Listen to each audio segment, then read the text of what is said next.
Ebyemizannyo wano mu ggwanga n'ensi yonna byafuuka omulimu abavubuka mwe banoga ensimbi empya n'enkadde nga kiyambye okubatonderawo emirimu. Olubbulala gyo ne likendeera nga kuno omubaka omukyala owa disitulikiti y'e Wakiso Betty Ethel Naluyima kwasinzidde n'asaba abasambi b'omupiira baleme kukoma ku kyakunyumirwa na kukola dduyiro wabula babe n'ekiruubirirwa eky'okufuula omuzannyo guno omulimu. Twagala kutwala nti emizannyo gino gya lusaagosaago. N'olwekyo nsaba okubabuuza era n'okubabuulira mu abavubuka buli azannye nabo bannaffe abakyali ewalala muleme kutwala nsonga eno nti eba ya lusaago nti oba ekoma wano Wakiso yokka. Ono asinzidde ku kisaawe kya Kitende Secondary School e Kajjansi bw'abadde aggalawo empaka z'omupiira gwa disitulikiti ez'akamalirizo ezaatumibwa Wakiso Annual Football Tournament nga zino zeetabwamu amagombolola gonna agakola disitulikiti eno.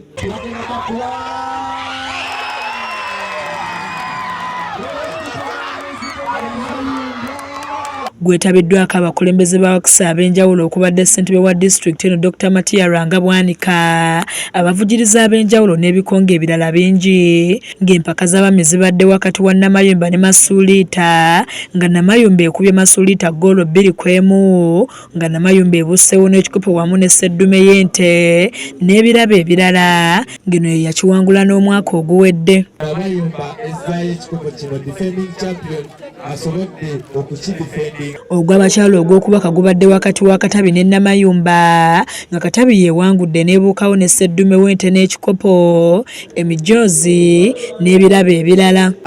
Eya netball era nga bagiwa Katabi Town Council.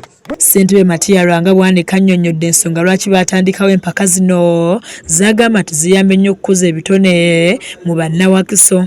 Tournament eno okuva lwe yatandika tufunye abaana bangi, abamu bali mu super, abalala bali mu masaza naye nga babajja mu tournament eno.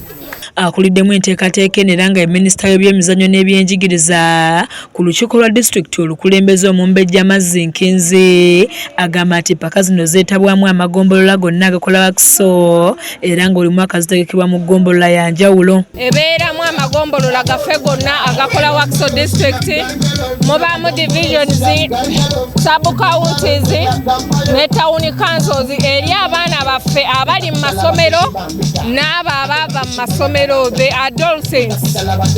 Tubaamu ne medical camp okulaba nga tulwanyisa akawuka ka mukenenya.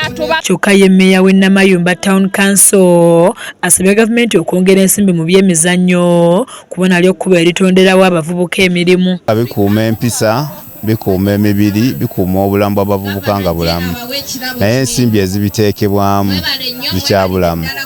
N'abantu abazadde abasomesa okukitwala ng'ekyensonga enkulu ennyo ekigambo ekikwata ku byemizannyo naddala eri abavubuka. Kizza Peter yakusakidde eggulu erino ku lwa KSTV agaleero.